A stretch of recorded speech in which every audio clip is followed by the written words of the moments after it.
पहले फिल्म की घटनाओं के बाद देश में शांति है, लेकिन ये शांति सिर्फ ऊपर ऊपर है। अंदर ही अंदर कुछ ताकतें भारत को तोड़ने की तैयारी में है। इस बार हमला गोलियों या बम से नहीं, बल्कि स्पिरिचुअल और बायोलॉजिकल वॉरफेयर से किया जाता है। भारत के सबसे पवित्र आयोजन महाकुंभ मेले को निशाना बनाया जाता है, जहां करोड़ों श्रद्धालु इकट्ठा होते हैं। दुश्मन यहां एक घातक बायो वेपन छोड़ देता है। अचानक लोग बीमार पड़ने लगते हैं, अफरा तफरी मच जाती है और पूरा देश डर के साए में आ जाता है।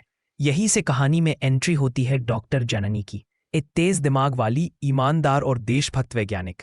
जब बड़े बड़े संस्थान असफल होने लगते हैं, तब जननी इस रहस्यमयी वायरस को समझने में सफल होती है। वो दिन रात एक करके सीमित संसाधनों में वैक्सीन तैयार कर लेती है, एक ऐसी वैक्सीन जो लाखों नहीं करोड़ों जानें बचा सकती है। लेकिन यहीं पर कहानी नया मोड़ लेती है। जैसे ही दुश्मनों को पता चलता है कि वैक्सीन बन चुकी है, वो जननी को खत्म करने की साजिश रचते हैं। उनका मकसद साफ है, अगर वैक्सीन नहीं रहेगी तो देश भीपनों पर आ जाएगा। जननी पर हमले शुरू हो जाते हैं, सिस्टम के अंदर भी गद्दार निकल आते हैं। अब सवाल यह है कि क्या सिर्फ साइंस इस युद्ध को जीत पाएगी? यहीं से होती है अखंडा रुद्र सिकंदर अघोरा की भव्य एंट्री। वो सिर्फ एक योद्धा नहीं है, वो आस्था, शक्ति और संहार का प्रतीक है। जब देश टूटने की कगार पर होता है, तभी अखंडा वापस आता है। उसकी ताकत सिर्फ शारीरिक नहीं, आध्यात्मिक भी है।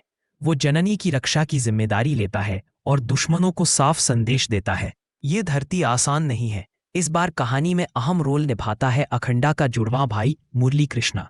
जहां अखंडा विनाश है, वहीं मुरली रणनीति और संतुलन है। दोनों भाई मिलकर इस युद्ध को अलग अलग स्तरों पर लड़ते हैं, एक मैदान में, दूसरा सिस्टम के अंदर। यही वजह है कि दुश्मन कंफ्यूज हो जाता है। यह लड़ाई सिर्फ इंसानों से नहीं है। दुश्मन ऑकल्ट पावर और काले अनुष्ठानों का सहारा लेते हैं। कुछ सीन में दिखाया जाता है कि कैसे अध्यात्म को गलत दिशा में इस्तेमाल किया जा रहा है। अखंडा इन रहस्यमयी ताकतों से भी टकराता है, मंत्र, साधना और तलवार, तीनों के साथ। यह फिल्म का टोन पूरी तरह दिव्य और रॉ हो जाता है। कहानी सिर्फ कुंभ तक सीमित नहीं रहती। दुश्मन बॉर्डर से घुसपैठ, अंदरूनी दंगे और बायो टेरर फैलाने की कोशिश करता है।